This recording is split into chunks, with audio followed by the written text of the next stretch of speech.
Thanks, Jenny. So I've been given 10 minutes to discuss what is climate and what is climate change, which is quite a challenge, but I'll do my best.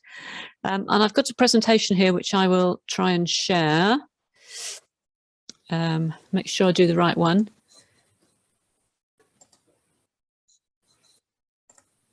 Here we go. Yep, that's coming up. Thanks. But it's not in presentation. It's not on slideshow. No, it's not on slideshow. Wait a minute. I'm nearly there. I'm nearly there. Right. Okay. So what is climate change? And I think the first thing to think, or to make sure that you understand what climate is, and it's not the same as weather. So we know what weather is. We go outside and we get wet or we get cold or the sun's shining, and that's what it's like day to day, hour by hour, minute by minute. Climate is more of a sort of average. Typically with climate scientists, we do say 30-year averages of the mean temperature or the rainfall or the wind or the cloudiness. So we get a general picture of what the weather is like in a particular chosen region.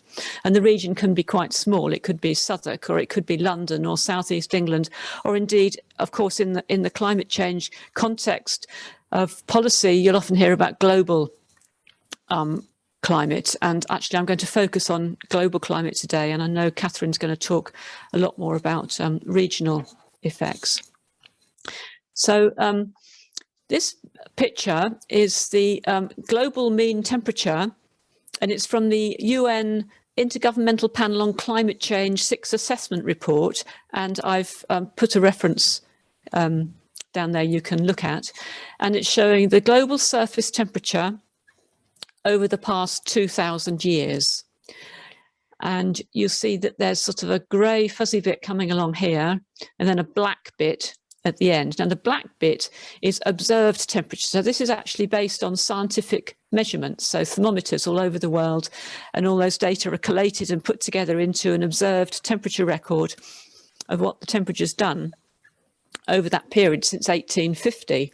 If you go back further in time, of course, there aren't thermometers over all that period, and you have to use proxy indicators like tree rings or oxygen isotopes in ice cores, or isotopes in lake sediments and that sort of thing. And you can reconstruct the temperature going back in time, and that's what it looks like. And you can see what we see in this picture here is a very sharp increase, and this is what's now referred to as global climate change. Of course, there's many parameters that you could be looking at, but I haven't got time to go into now. For example, sea level rise, or just precipitation more generally. But I'm just going to focus on temperature now, because that's, of course, the focus of the 1.5 degrees limit that we're trying to maintain. So what forces climate to change? Well, there are natural factors and there are human factors. Natural factors can include volcanic eruptions. So a big volcanic eruption will chuck a load of stuff up into the atmosphere. It can hang around there for several years, and it actually cools the climate, and that's measured. We can see that in temperature records because it reflects sunshine back to space. Or if there's changes in the incoming solar energy, that can also affect the climate. So those are perfectly natural factors, but humans can influence the climate through a variety of methods. Predominantly, it's the greenhouse gas emissions, and I'll come back to that again in a minute, which are trapping the heat, or industrial pollution. So if we put a load of gunk up into the atmosphere, that can act in the same way as the volcanic eruptions and potentially cool the climate. And there's also various ways through agriculture and land use. For example, if you chop down a load of vegetation, you make the surface brighter, that will make more sunshine go back to space. So you can see there's a number of different ways in which humans can influence the climate. So if we just have a quick look at the greenhouse effect, and I know this isn't a physics lecture, but it's quite useful to understand this. So what is the greenhouse effect? So what we've got is the sun, and that's giving us all the energy in the climate system. There's nothing coming from anything else. You know, energy coming from the centre of the Earth is really negligible.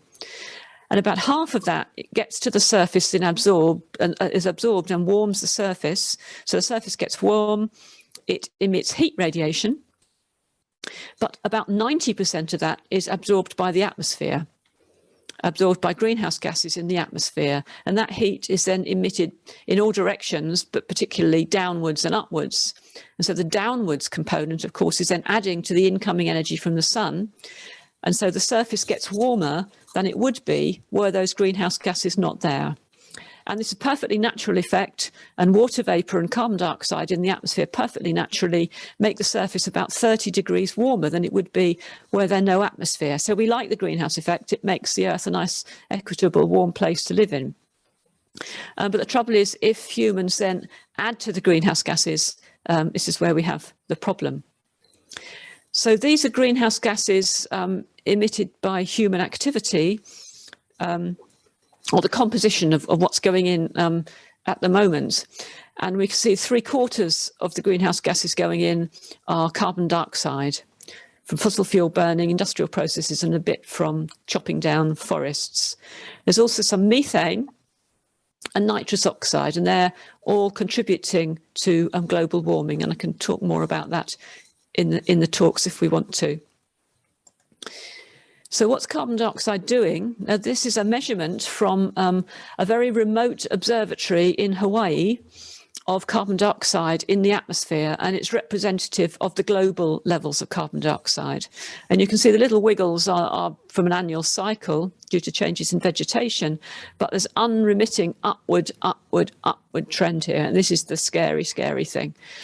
So carbon dioxide was less than 320 of these units back in 1960, and now it's nearly 420. And this is what's causing, essentially what's causing global warming. And it's showing no sign of slowing down at the moment. And we can go back even further in time. That red stripe there is the same data as I just showed you, just recent sort of 50-year period. But we can go back over 800,000 years, and it's been going up and down due to sort of ice ages and things, but it's never been as high as it is now. And in fact, there's records going back even further, and it hasn't been this high in 3 million years. That's a very, very long time. To put that in context, modern humans didn't evolve on Earth until about 200,000 years ago. So, life hasn't been as it is at the moment in anything like the carbon dioxide levels that we've got now. So this is understanding what's causing global warming from a scientific perspective. This again is from the IPCC recent report, and we've got two curves here, and they're both the results of running climate models. They're big computer simulations. It's essentially the same models that are used to forecast the weather every day, but we use them to look at long-term climate and climate change. And so we can do experiments with these models and increase different factors to see what happens. And if we only put in the natural factors, so the sun and the volcanoes, you see that it's wobbling around here, but staying fairly constant. I should point out that the black curve here is the same temperature record I showed you at the beginning, so that's the observed temperature record. If we run the computer models with the natural factors, but adding in the human factors, so that is the greenhouse gases, but also emitted sulfate particles emitted from industry and methane and all the rest of it, we get this pink curve here. And you see around both these curves, there's a spread of variables, and that's because of natural variability in the atmosphere. It's a hugely complex natural system, so there isn't just one value. It's very much a sort of a mean value and a lot of wobbles around it. So I think I've nearly finished my 10 minutes now, so I'll stop, but happy to answer questions. I'd say you've done an incredible job there, Joanna. Thank you very much.